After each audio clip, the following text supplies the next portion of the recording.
Hi అందరికీ మృదువైన soft రవ్వ లడ్డూలు సింపుల్గా ఎలా చేయాలో చూద్దామండి. ఇప్పుడు ఒక మిక్సింగ్ బౌల్ తీసుకొని అందులోకి 2 కప్పుల వరకు బొంబాయి రవ్వ వేసుకోవాలి.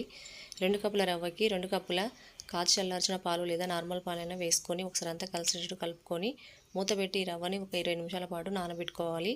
ఇప్పుడు స్టవ్ మీద ఒక ప్యాన్ పెట్టుకొని అందులోకి పావు కప్పు వరకు నెయ్యి వేసుకొని నెయ్యి కరిగాక సన్నగా కట్ చేసుకున్న కొన్ని డ్రై ఫ్రూట్స్ వేసుకొని బాగా ఫ్రై చేసుకొని ఒక బౌల్లో వేసుకొని పక్కన పెట్టుకోవాలి. ఇప్పుడు అదే నెయ్యిలోకి మనం ముందుగా నానబెట్టుకున్న రవ్వని వేసుకొని మంటని లో ఫ్లేమ్లో పెట్టుకొని ఒక 10 నుంచి 12 నిమిషాల వరకు రవ్వని బాగా వేయించుకోవాలి.